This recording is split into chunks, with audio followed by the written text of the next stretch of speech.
Hey everyone, and welcome to Organized Chaos Live. This is now, I believe, our third time doing this, and I love this format. I love coming on here to LinkedIn. It's such a cool group, and I love the engagement that we get on here. And so this format is for you. It's for you to participate with and engage with. And the topic for today's conversation is going to be the conference VeeCon, and more broadly, the whole NFT Web3 space. So if you've been following along, Gary Vaynerchuk, who we've done some different advertisements and speaking events with here at Trainual, launched this project about a year ago. And Jonathan, my brother, and I went to VeeCon for 3 days. So I'm going to bring Jonathan in, and the two of us are going to break down what this event was all about. So Jonathan, come on in.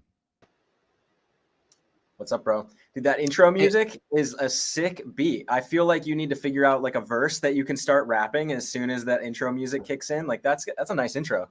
I was feeling the same. It's only the first, like I said, the third time I guess I've heard that. And I felt like after the countdown, there was going to be some really cool video intro. And I'm looking at the screen and then it's just my face. And I'm like, right. Here we go. Yeah, it's sick. We'll take that offline after the fact. We'll come up with a song next time. Yeah, sounds good. All right. So the topic today is VeeCon. You and I spent the last three days up in Minnesota. You came in a little late, I guess, but I was there for 3 days, and they picked. Interesting, they picked Minneapolis because they didn't want to be in a major market. We found out they wanted to be, somewhere that was kind of centrally located here in North America, and they wanted. I guess Gary had a hookup, right? Yeah, so he owns a stake in a esports team, I believe a Call of Duty league, and so does the owner of the Minnesota Vikings. And so because they're both owners of this esports team, they know each other. And so the US Bank Arena where the Vikings play, Gary, I guess, got a friends and family discount on that, which was cool because we were scratching our heads when we first walked in. We're like, all right, this place can hold like 70,000 people and there's max 7,000 here. Like, I don't even think it hit that. That's maybe what they expected, but I'm not sure what the final attendee number was, but it felt like it was way too big of a space for the crowd that was even expected at max to show up. But the logistics after we talked to, Vayner speakers and tried to figure out like why they decided on that. Right. The POV was that Gary really just wanted like an at bat. This whole thing for him was like a trial run on how to build it bigger and to like taste doing it at that scale, even if they couldn't fill the stadium. And he had a good hookup. So that was that. That was cool. Yeah. What's up to Michael in the chat? I know we were communicating through the event and did not get to meet up, but interested to hear your biggest takeaways here in the comments as well. So yeah, Jonathan, like you said, I think Gary's closing remarks at the end of the event were that this was just a dry run. Doing this for the first time was kind of getting out there and seeing what was good, what was bad, what would we do differently. He talked about the lines being too long and they didn't order enough merchandise and he'd change this next year. And so it's cool to think about that this is at least a 3-year commitment that he's made to doing this event. And the event is really all about this Web3 NFT space. And so what I want to focus on for this call is, what should people know about this space? What was our experience as attendees, as participants going to this first of at least 3 conferences? And then maybe what ideas are starting to percolate for us. And so I know when we were brainstorming the other day, we came up with an agenda. So is there anything else I'm missing on there? Well, I think just for anybody tuning in that, unlike Michael here, who knows what VeeCon was, he attended, like, what about people who have no idea what this was? You gave the little setup in the intro that this was Gary's like kind of celebration to the NFT culture and like this flag in the ground for the Web3 space that he wants to be building inside of.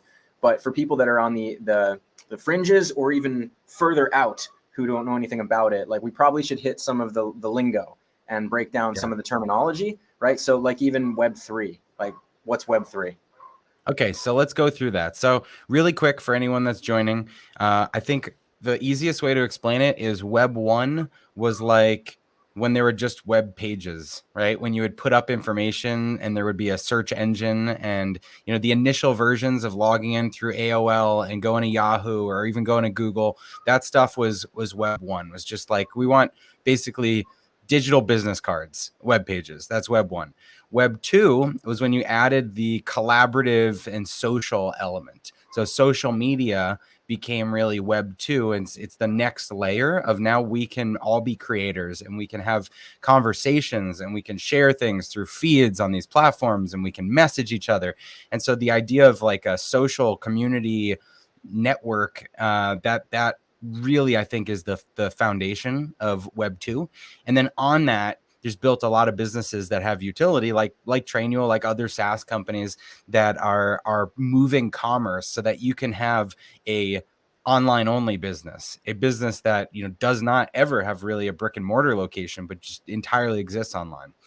And then Web 3 is this next evolution, which is, okay, well, now we've all been like participants online. You know, we've all been in social media, but the social media companies are the ones that have monetized that through selling ads and owning these platforms that all of us participate on. And so I think the difference in Web 3 is we're moving from a like economy where, you know, almost like a schoolyard with all the children on the schoolyard and the school's in charge, to like we're all graduating and everybody can own their own real estate and everybody can have some like ownership or plot of land. And that's really what this idea of Web 3 is that individuals can have these authentic pieces of ownership, these digital assets that are tracked through the blockchain, and it's a much more trackable, much more accountable, hopefully eventually much safer version of the internet, where individuals can be more prosperous as creators instead of having to, you know, be on these big platforms where a centralized entity like a Facebook or something is really the one winning. And then with that comes the whole idea of like, you know, the metaverse, which would really just be like a digital universe where you can have some presence on that to conduct commerce or, you know, have relationships or whatever it else is. But am I describing that right? Would you add anything to that? Yeah. I think as you bring up the metaverse, obviously everybody knows like Facebook changed its name to Meta and is striving to really build the metaverse too. But one thing that if you'd followed that announcement and really like listen to Mark's take on it is that he talks about the interoperability of apps, right? Like Facebook built Facebook within the confines of building an app for a smartphone that Apple wrote the rules on, right? Or that Android wrote the rules on. And now Facebook, in having a say in building the metaverse, is building an experience that that allows you to, let's say, that digital ownership, which we'll get into what NFTs are. But if you own something in the digital world, like let's say you bought something in Farmville on Facebook, they're building an experience that would allow you to take your asset from Farmville around the web with you, whether it was inside of a Facebook platform or anywhere else. That's this concept of interoperability and digital ownership is it's a universe that you're not confined by the guardrails of an app infrastructure or by the guardrails of a platform ownership, that you can actually, like, you know, Gary gives the example when he talks about this, that if you're in a sports stadium, how much would you value, let's say for your sake, a Suns jersey, if you could only wear it inside the stadium, if you couldn't leave the stadium with that jersey? When you go there, you'd be psyched to put it on. But like, would you value it more if you could go and fly to Milwaukee and wear that in the stands or anywhere else, right? Like you bring this thing with you. And that's what the metaverse and Web3 and these apps built with interoperability in mind and NFTs, this digital ownership of non-fungible tokens, will enable. All right. When you say NFTs, I feel like a lot of people just black out and want to stop listening. So we'll have to die. We have to go back. But to the interoperability thing, like imagine today if you post a blog on Medium or something, you know, it's like that content is on Medium. But in the future, if you have created that content, could that exist on multiple sites or, you know, beyond just a one platform? Is that kind of what you're saying there? Yeah, for sure. Okay. You nailed it. All right. Yeah. So that's the, I guess, the foundation of what these technologies are when we're talking Web3 and metaverse, and then the scary word NFT. So I want to tell a story about NFTs actually, just to set the stage, because we are in kind of the wild west, the brand new, this stuff's in its infancy.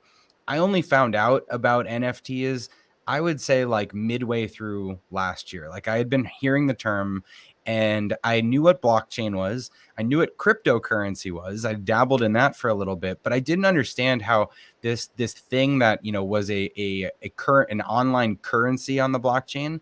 I didn't understand how anything else could happen on the blockchain. It just didn't compute for me. And so NFTs are, I think that the simplest way to describe it is, if you think of a physical wallet, if you've got a wallet with money in it, that could be like your cryptocurrency, right? But then think of the other things that you might keep in your wallet or your purse. Like if you've got pictures of your kids, or if you've got like a membership card for AAA, or a library card that gets you, access to the library. I think the easiest way to think about NFT is they're like the non-money stuff in your wallet. They're the other things that you might want to store digitally that show either you have a ownership of something, or they give you access to places that other people can't go, like my Costco membership or my library card, right? It's like, does that make sense to you, or would you It does, for call sure. No, NFT something different? no, that's a good way to describe it. But the difference is, it's NFTs are also built on an economy of creatorship and artistry, and so nobody's gonna buy your library card for $100,000 just because you've built a brand around being a super reader, right?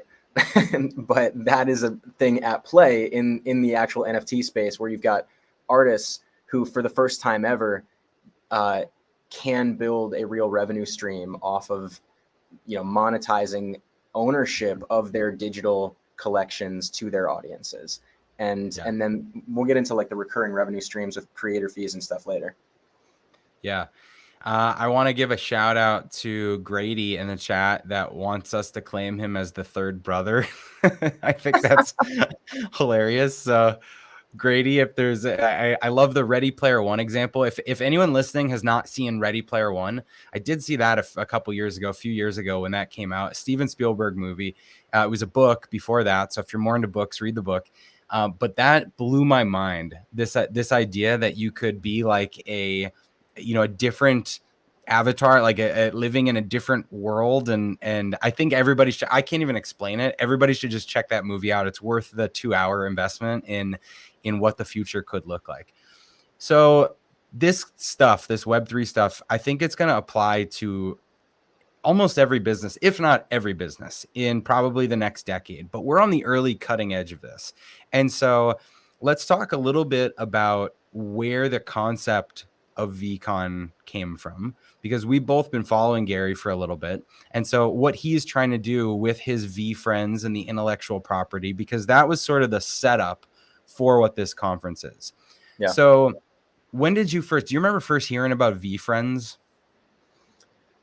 Well, because we had done the 4Ds event with Gary, I know that we're in like a group of 4Ds alumni, right? And so inside of that group, I want to say early 2021, he had posted that he was doing something with NFTs. And at that point, people were already starting to talk about NFTs, and crypto punks were kind of already a thing getting popular, and you were starting to hear about that. You knew about Crypto Kitties from the year prior. Like, there were these early projects that had started gaining conversational momentum.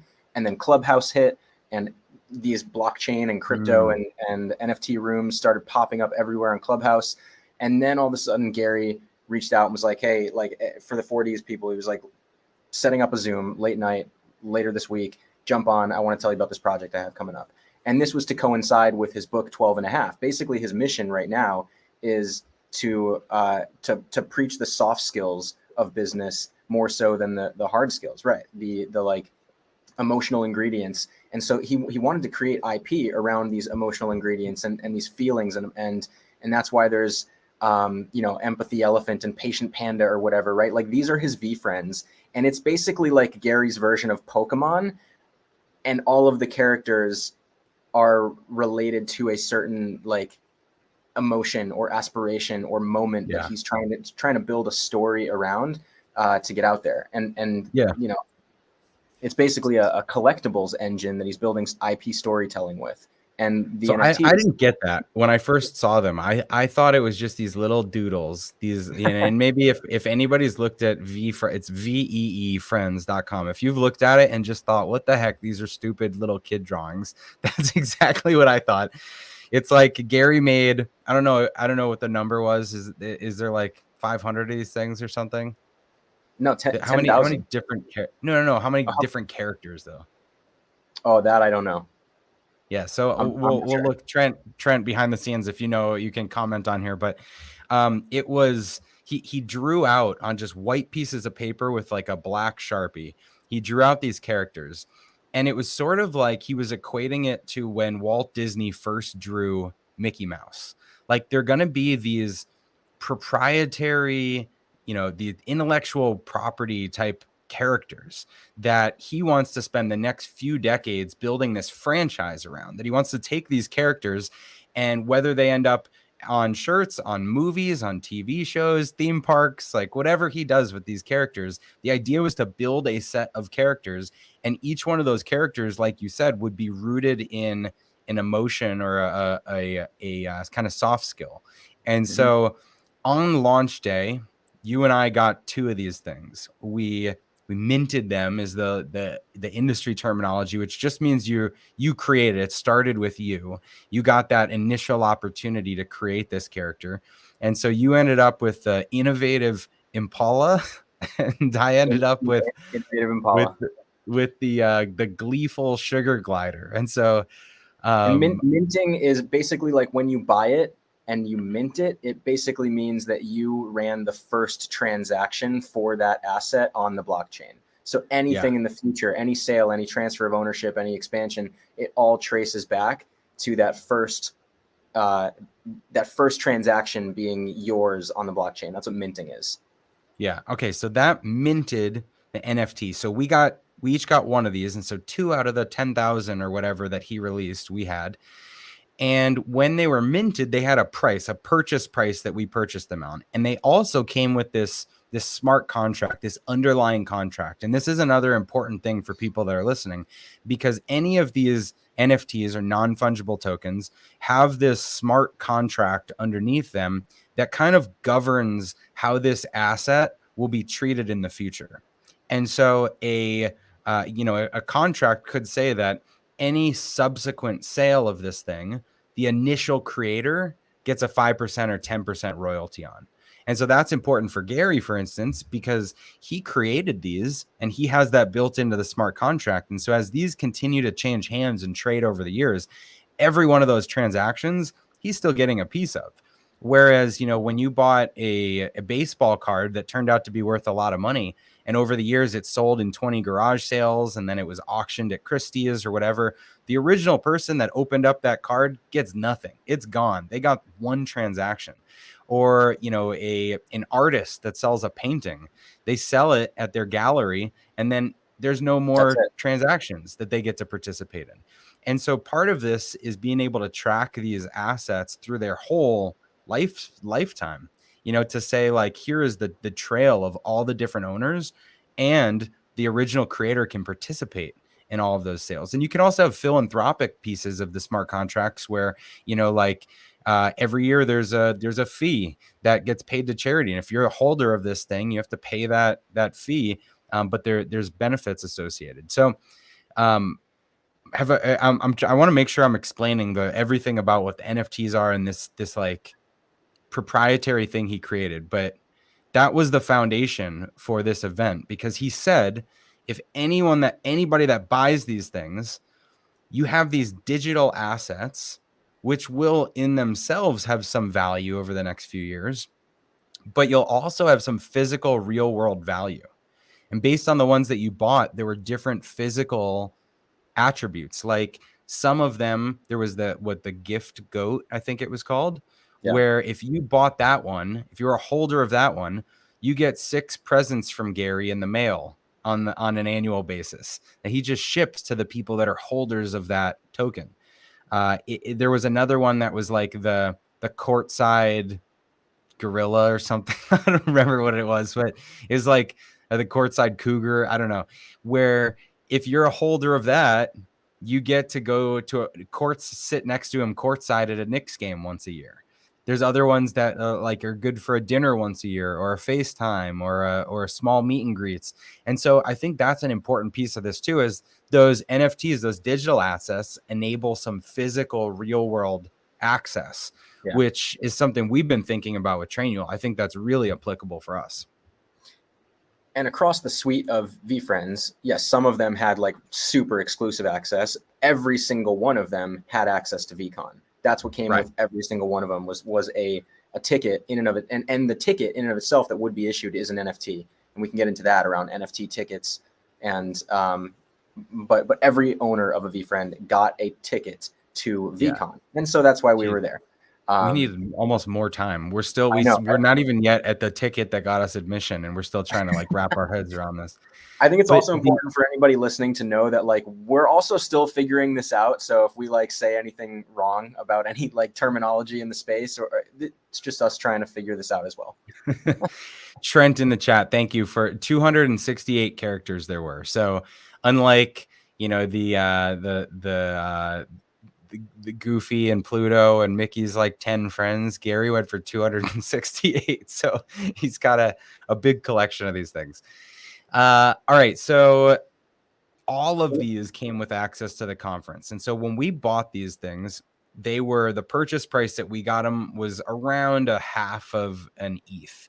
So Ethereum is the currency, about a half ETH was what we paid. And at the time, I think that was like $2,000 or something. It was about that, which seemed like a big investment.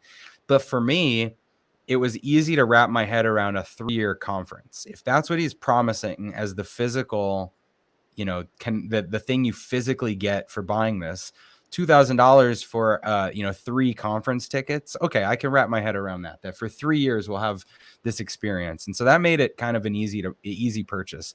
So we both bought one of these things.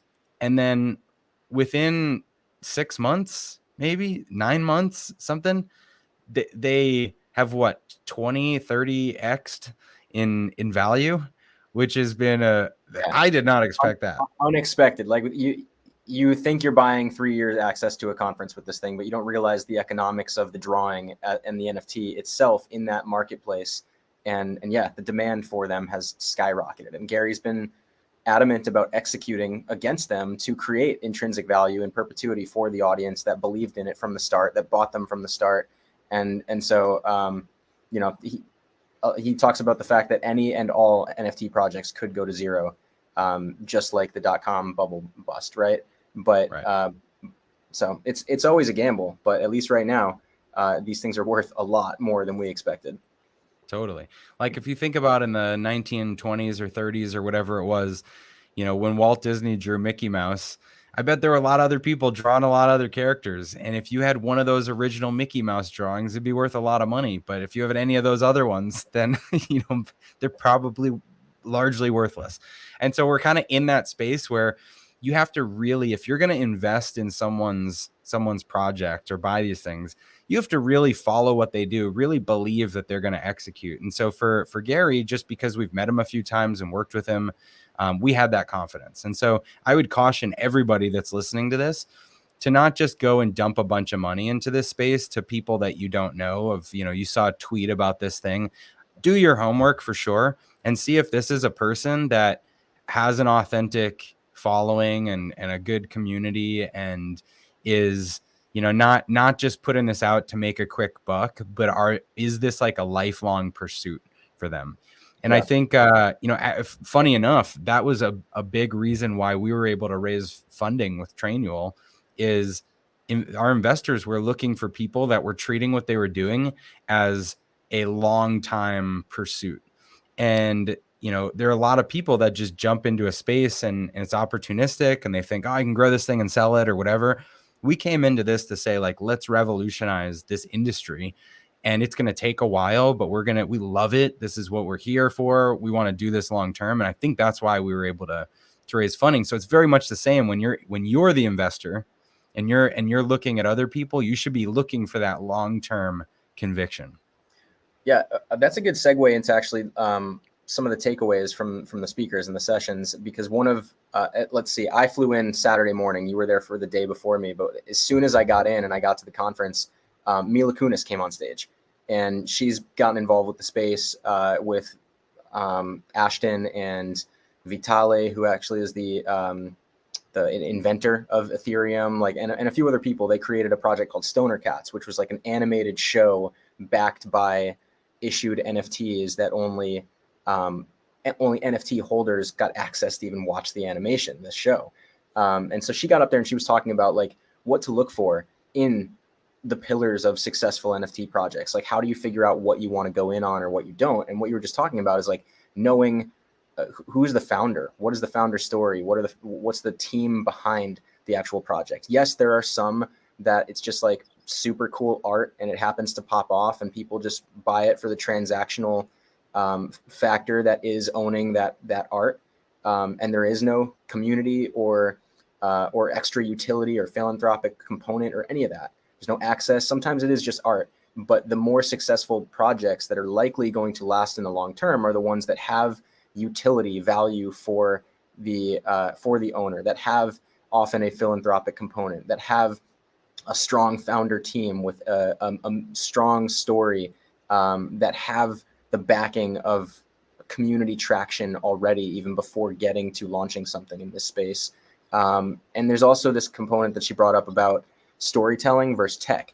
And I think a lot of projects inside of the NFT space right now are people that are just early adopters and really good in the tech, and they're able to spin up these projects because they understand the like underlying mechanisms of the tech, and they understand how to create some cool pieces and launch it, but they might not have the traditional, media lens of storytelling, and that kind of comes with like what you're talking about, like how do you make Mickey Mouse successful? It's through story. How's Gary going to make VeeFriends successful? It's through building story around these IP, building experiences around the IP and characters. And so Did you notice through the event that he had like little theme songs for the different characters, or little like short animations for, it was like sort of like they were playing with these different characters and what personalities would come out. I thought that was cool. For sure. And then like, go ahead. No, you can go for it. So jumping ahead to Snoop Dogg, who was there, he had bought one of these Bored Ape Yacht Club things, which if anyone hasn't heard of those are like $500,000 NFTs. It's kind of crazy, but he had bought one of these and he actually named it. I miss Dr. Bombay, I think was the name of it. Yeah. And he had created this. He had this hat on, that was like a Dr. Bombay hat. He had this sweatshirt on that had like this cheetah print to go with his character, and was a Dr. Bombay shirt. And so he's creating a brand, monetizing this NFT. And so some of these that he didn't create, but he owns. He didn't create it, but he bought it. So now he has like the IP rights to do whatever the heck he wants with this thing. That's really interesting when you think of like, there could be these franchises that create all the characters, so they're all connected in that way, but then all the owners of the different characters can go and create their own stories, create their own universes, create their own brands, their own businesses. So that kind of blew my mind. That's, Snoop Dogg is making like an ice cream parlors with, after his monkey NFT. But it's like that's the kind of stuff that's going to happen based on this. And so when you think about it like that, you're like, okay, well, maybe I could wrap my head around buying a $100,000 NFT in the same way that people today will acquire $100,000 domain name, right? If that's what they need for their business, or maybe to a lesser extent, depending on the size of your business, people will make those investments to buy this kind of intellectual property. If the contract allows for that, right? In the sake of VeeFriends, we can't go and create IP and franchise our characters. Because that's set in the contract. But with the Bored Ape thing, that is an example of like a massively successful NFT project that has that kind of like open, do whatever when you own it, right? And he's definitely cashing in on the moment of the Bored Ape, and building his whole story behind it, which is awesome. Grady says that was a unique aspect of Bored Ape. So I think that's, that's what we're seeing right now. That's pretty cool, is that people that are creating these NFT projects get to experiment and create whatever rules they want and stand out in any way that they want to. And so another example of this that we heard, I forget who put this one on, but because there's been so much flipping, as people will buy these things and then they'll sell them in a month or sell them in 2 months.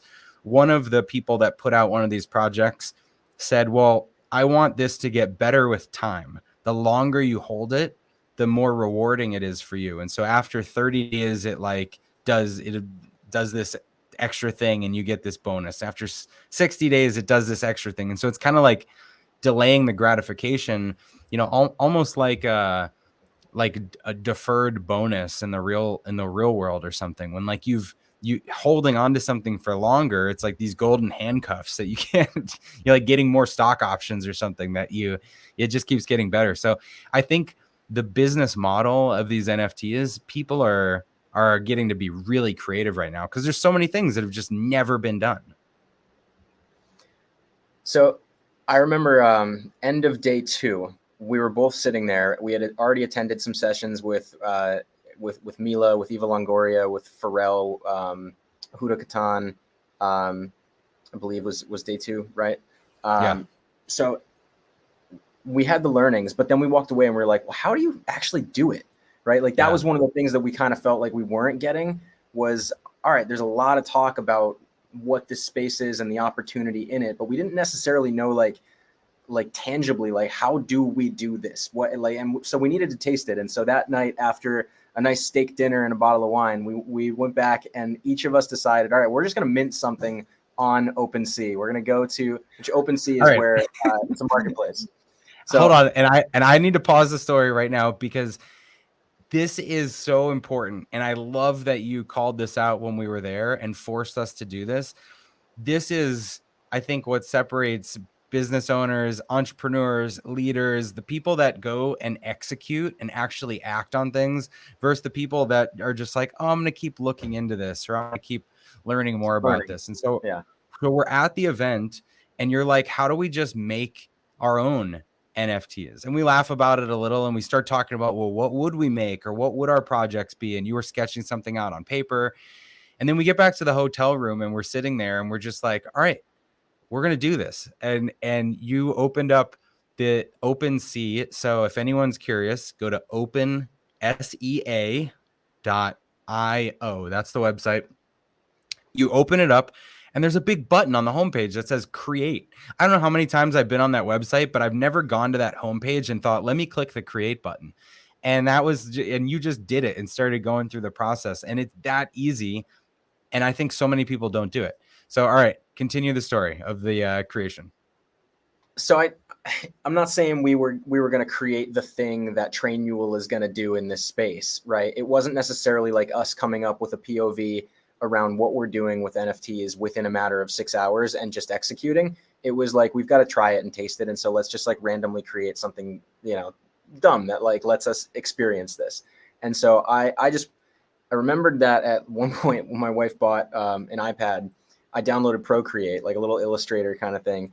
And I had just testing that platform. I had drawn this like weird looking elephant with a beak and like played with some effects. And so I just like pulled up this JPEG, this image on my phone. It was like, cool, this is going to be my first NFT. I'm going to mint this thing.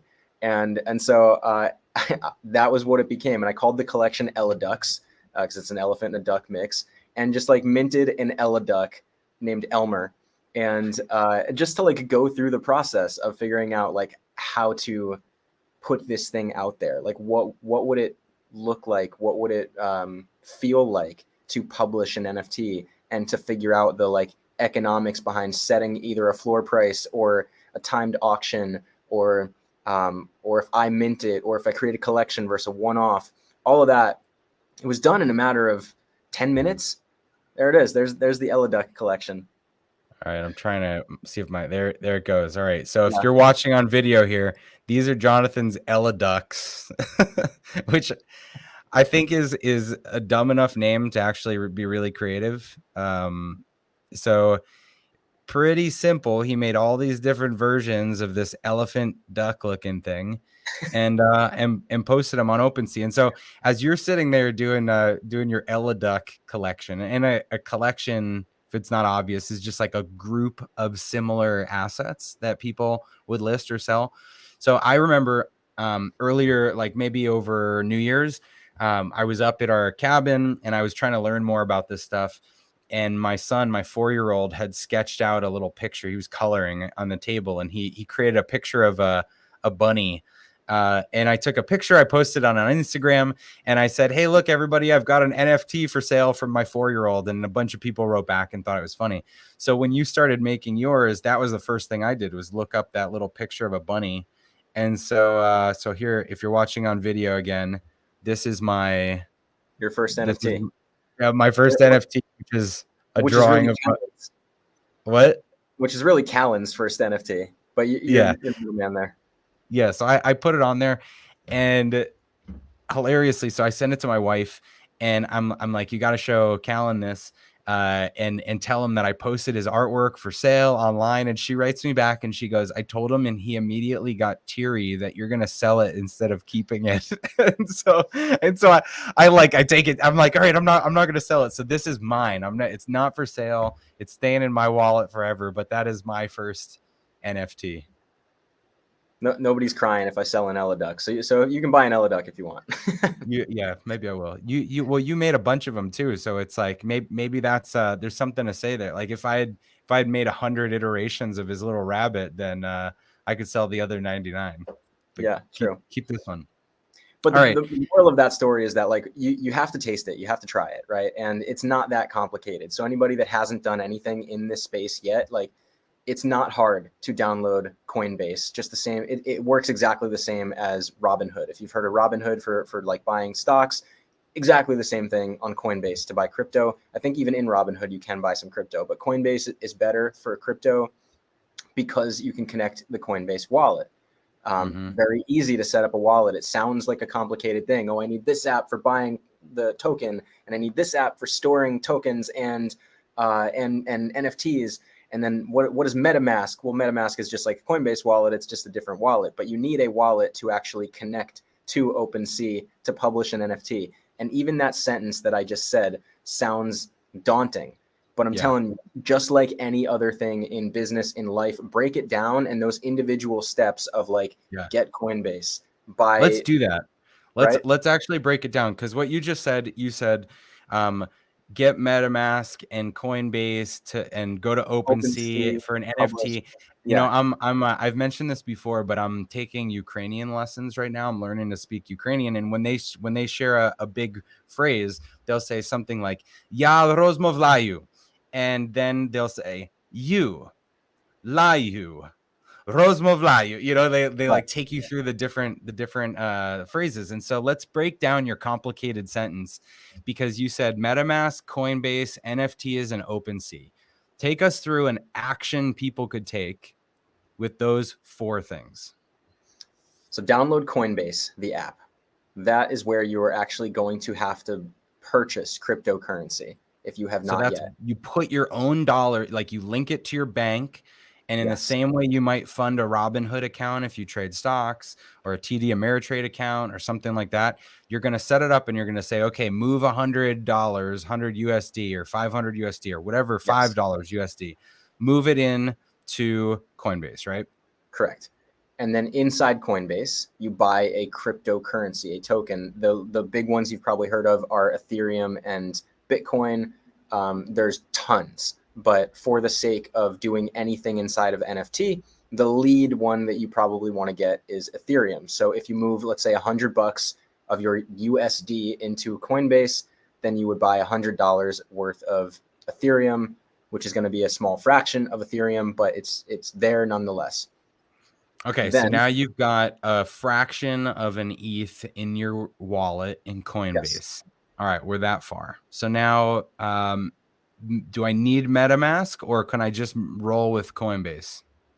You can just use Coinbase, but you need a separate app from Coinbase, and it's called Coinbase Wallet. So that would be the second app to download, and it connects very easily to the original Coinbase. You just download it, you create your profile, and then you link your accounts, and then you're able to move the $100 worth of Ethereum that you bought on the Coinbase broker app over to your Coinbase wallet. So now you have this token currency inside of your digital wallet. Right. Now, if you're still listening, if you're following along with this conversation, know that most people would just drop out, tone out, like this is too complicated for them. It's kind of like when my wife tells me she hates math when I'm trying to figure out the tip on the restaurant bill or something.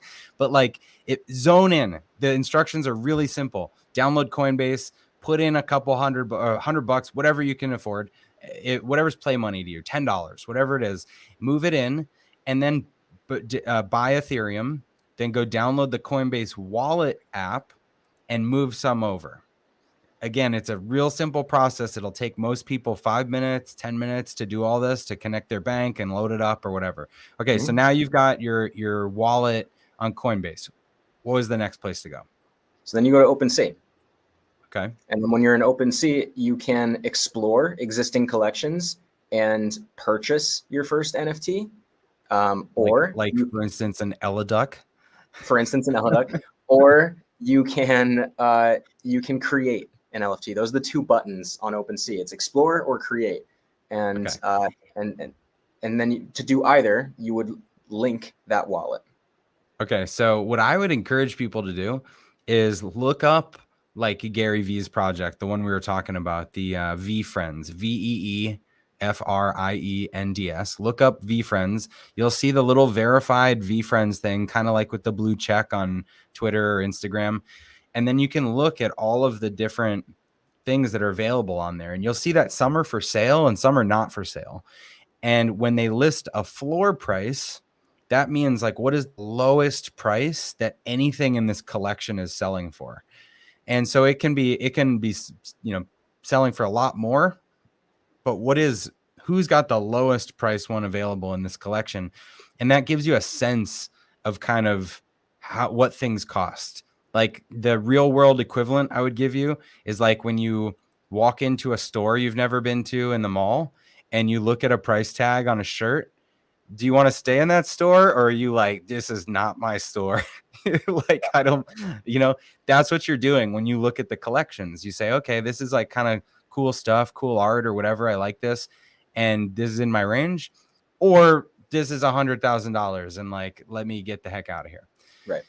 Now, I want to say we're not talking about this entire process to really just promote that you need to get into like NFT collectibles, but it's a matter of thinking about like Web 2 business, right? And when the social environment was layered on top of websites and email, right? You weren't going to go out and build a social platform or build a social media strategy into your business without having sent a tweet or created a Facebook profile or checked out Instagram or sent a Snap story or whatever it was, right? Like you will try the things inside of the framework of this new way of business. And so that's what this is about. It's not so that anybody needs to or has to get into digital collectibles. That's going to be a small fraction of Web3 and where this all goes. But doing that right now at least orients your mind around what is happening in this early ecosystem. How do some of the frameworks and building blocks work?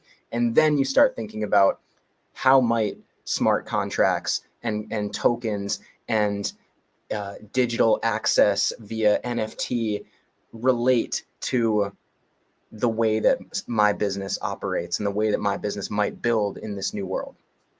Yeah, exactly. I appreciate that you called that out. So let's say everybody listening, you've got your wallet, you're poking around in OpenSea. The last thing I kind of want to end with here is assuming you start to you see what the experience is like of getting find some really, really cheap NFT, add it to your wallet. You'll see it show up in your wallet. And as soon as I started seeing these things show up in my wallet, I got a little bit more of a sense of what this could become. And so let's talk about the future of what NFTs could do in terms of access, collectibles, ownership, parts of a royalty stream. Maybe we could start with the fact that, our tickets to VeeCon were NFTs. So because we both owned one of those VeeFriends NFTs, Gary V's company knows all of the public wallet addresses that hold one of their VeeFriends. And so they're able to then issue a new NFT to those 10,000 wallets and say, hey, because you have this one, I'm depositing, I'm airdropping this new NFT into your account. And it is the authentic ticket to get into this conference. And so in order to get into the conferences, we had to open our thing, connect our wallets, and show that we've got the passes to get into the conferences. So getting in is one piece. But then what happened when we were leaving, Jonathan? Yeah, on the way out, this is one of the most interesting things, is that, like, so let's say in normal world, people buy tickets to a conference. When the conference is done, the ticket goes in the trash, right? Like how many tickets have you thrown into the trash going into the Suns game, right? So like when you leave the event, there's no more value in that ticket unless you happen to like framing it and keeping it for any reason, right? But there's no intrinsic value that the originator, the creator, the event organizer is giving you for that ticket after the event. That was different this time around. At the very end of the event, Gary is on stage with Snoop and talks about that they are going to do a collab, and anybody who owns an NFT for the VeeCon 1 ticket for the event that we were at, anybody that holds that NFT is going to get this Snoop Gary collab, whatever it's going to be. They didn't announce what it was, but it's coming in a few months.